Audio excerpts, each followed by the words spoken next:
उदारता का फल। एक बार की बात है, किसी गांव में एक गरीब किसान रहता था।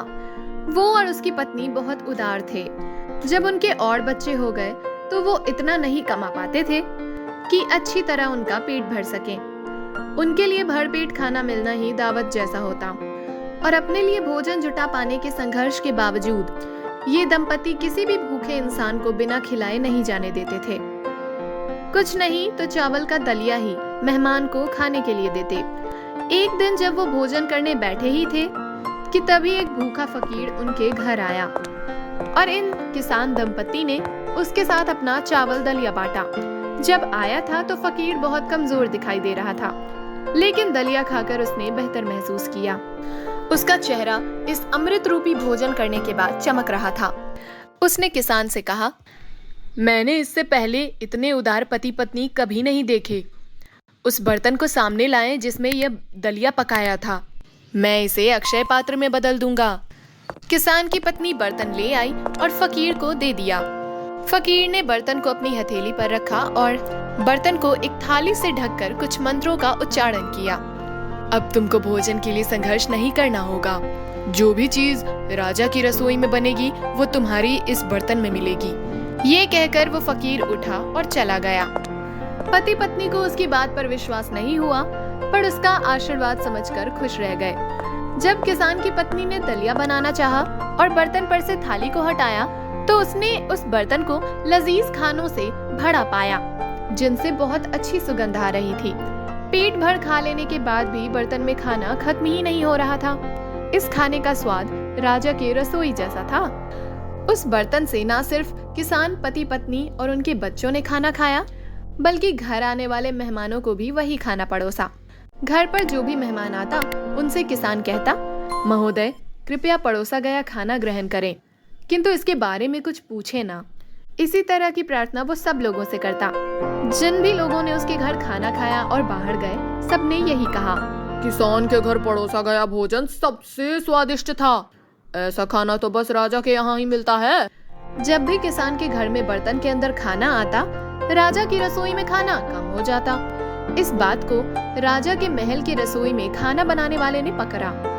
राजा के परिवार के लिए जितना खाना पूरा होता है, उससे ज्यादा बनाने के बाद भी खाने की चीजें कम पड़ जा रही थी। जब रसोइया पूरा भरा बर्तन हलवा बनाता और ढक्कन बंद करता, परोसते समय वो कम निकलता था। क्योंकि ऐसा रात में होता, तो रसोइये ने सोचा कि कोई चोर ऐसा कर रहा है, लेकिन रसोइये को समझ में नहीं आया कि चोर कौन है। आखिरकार उसे राजा को ये बात बतानी पड़ी। पहले तो राजा ने उसकी बात पर भरोसा नहीं किया, लेकिन बाद में राजा ने देखा कि सच में खाना कम होने लगा है। राजा ने ये मसला मंत्री को बताया। मंत्री ने भी खुद अपनी आंखों से खाने की मात्रा को कम होते देखा। ये रहस्य राजा के महल की दीवारों में नहीं रह पाया। गांव में सबको पता चल गया कि कोई राजा के महल से खाना चोरी कर रहा है, और साथ ही ये बात भी सबके कानों में पड़ी कि किसान के घर राजसी भोजन पकता है जो सबको खाने को मिलता है।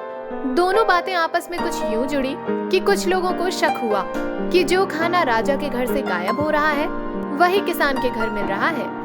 नामुमकिन, मैं पहले ही पता कर चुका हूँ। ये किसान गांव के बाहर एक झोपड़ी में रहता है। वो बहुत गरीब है, लेकिन सब कहते हैं कि वो ईश्वर समान है। क्या वो हमारे महल में सिर्फ खाना चुराने आएगा?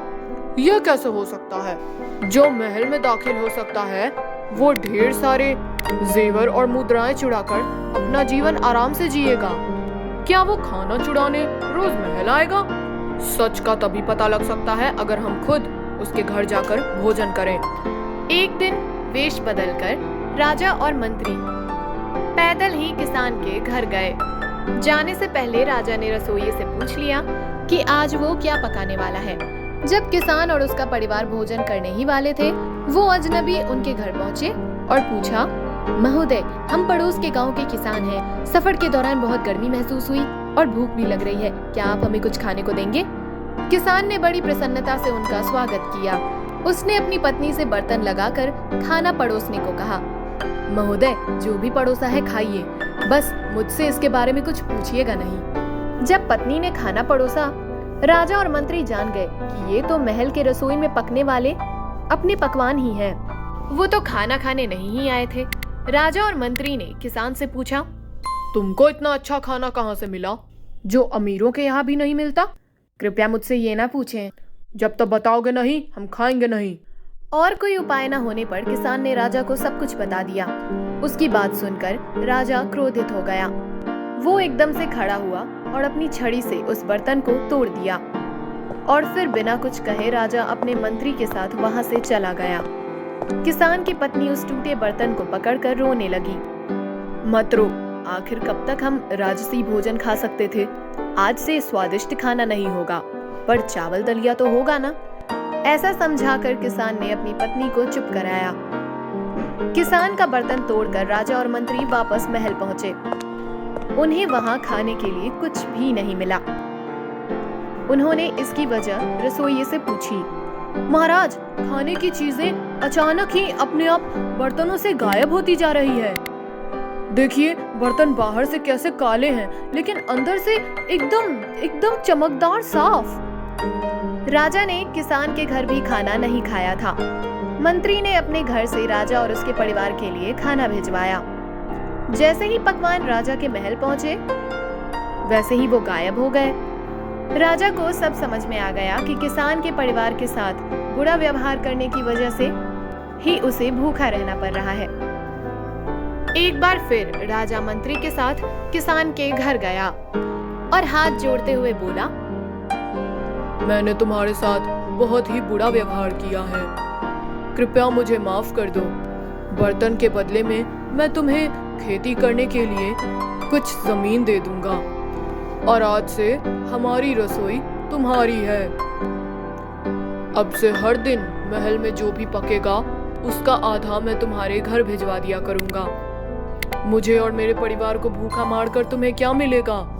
किसान स्तब्ध रह गया और बोला, महाराज, मैंने आपके साथ कुछ नहीं किया। जब मेरी पत्नी बर्तन के टुकड़े को पकड़कर रोने लगी थी, तब मैंने उससे कहा था कि हम दलिया खाकर भी जिंदा रह सकते हैं। आपके साथ जो भी हुआ मेरी वजह से नहीं हुआ महाराज, मेरा भरोसा कीजिए। फिर उसके बाद से किसान के परिवार को जैसा राजा ने वचन दिया था, महल की रसोई में बना आधा खाना मिलने लगा। किसान और उसका परिवार राजा की दी गई जमीन पर आराम से रहने लगा। इस तरह किसान और उसके परिवार का जीवन समृद्ध हो गया।